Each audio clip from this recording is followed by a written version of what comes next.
अच्छा हाँ, जरा सोचिए कि प्यार के लिए कोई क्या क्या छोड़ सकता है। एक पूरा का पूरा साम्राज्य। 17वीं सदी के एक महान कवि थे रसखान। उन्होंने कुछ ऐसा ही सोचा था। तो चलिए आज उनके एक बहुत ही मशहूर सवैये की दुनिया में चलते हैं और समझते हैं कि ये प्यार और त्याग असल में होता क्या है।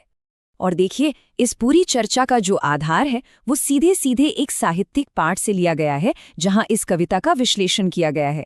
ऐसा इसलिए ताकि हम रसखान के असल भाव के सबसे करीब रह सकें। कविता की पहली लाइन ही सच कहूं तो होश उड़ा देती है। सोच कर देखिए, एक मामूली सी लाठी और एक कंबल, और उसके लिए तीनों लोगों का राज छोड़ने की बात हो रही है।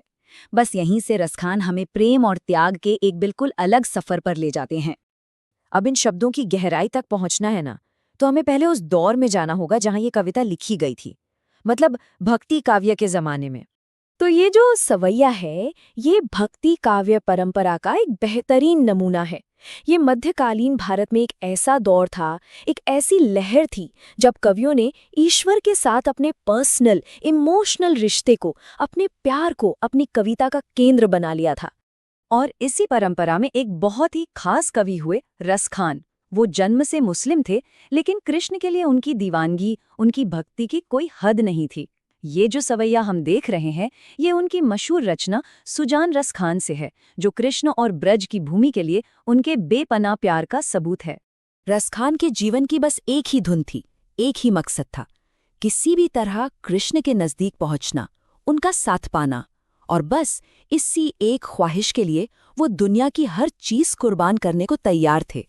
तो फिर चलिए अब इस सवैये के शब्दों में गोता लगाते हैं और इसके मतलब की एक एक परत खोलकर देखते हैं कि ये त्याग आखिर कितना बड़ा है।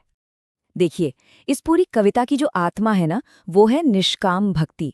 मतलब ऐसा प्यार जिसमें कोई शर्त नहीं है, बदले में कुछ पाने की उम्मीद नहीं है, बस प्यार है, एकदम शुद्ध, बिना किसी स्वार्थ के। पहला त्याग ही देखिए हैरान करने वाला है। रसखान कहते हैं कि उन्हें अगर कृष्ण की वो साधारण सी लाठी और कंबल मिल जाए, तो उसके लिए वो तीनों लोगों का राजपाट भी हंसते हंसते छोड़ देंगे। और ये सिलसिला यहीं नहीं रुकता। वो आगे कहते हैं कि दुनिया की जो 8 सिद्धियां और 9 निधियां हैं, यानी सारी दैवीय शक्तियां और खजाने, वो सब भी नंद की गायों को चराने के सुख के आगे कुछ भी नहीं है। मतलब सेवा का जो सुख है, वही सबसे बड़ा खजाना है। तो ये सवैया सिर्फ त्याग के बारे में नहीं है। इसके परे ये एक बहुत ही गहरी, एक बहुत ही पर्सनल इच्छा को भी सामने रखता है। कवि के दिल में एक हसरत है, एक तड़प है।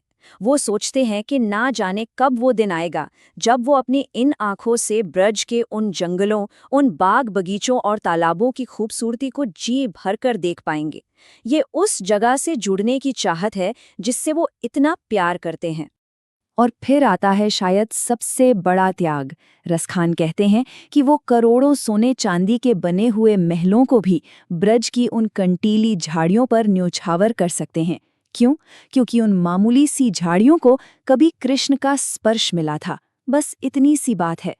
अच्छा, अब जरा ये भी देख लेते हैं कि कौन सी साहित्यिक बातें इस सवैये को इतना असरदार और खूबसूरत बनाती हैं। तो देखिए, इसमें जो भाव है वो तो है ही जबरदस्त, सब कुछ सौंप देने का भाव। लेकिन इसकी भाषा भी कमाल की है। अनुप्रास जैसे अलंकारों का इस्तेमाल हुआ है और भाषा में खास मिठास और साफगोई है। और इससे सवैया छंद में लिखा गया है, जिसकी वजह से इसमें एक संगीत है, एक लय है, जो इसे सुनने में बहुत मधुर बनाता है।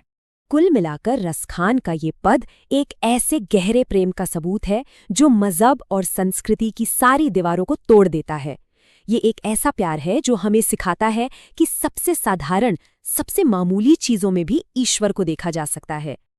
और जाते जाते एक सवाल सबके लिए। आज की इस भाग दौड़ भरी दुनिया में ऐसे निस्वार्थ प्रेम और ऐसी भक्ति के क्या मायने हो सकते हैं? सोचने वाली बात है ना?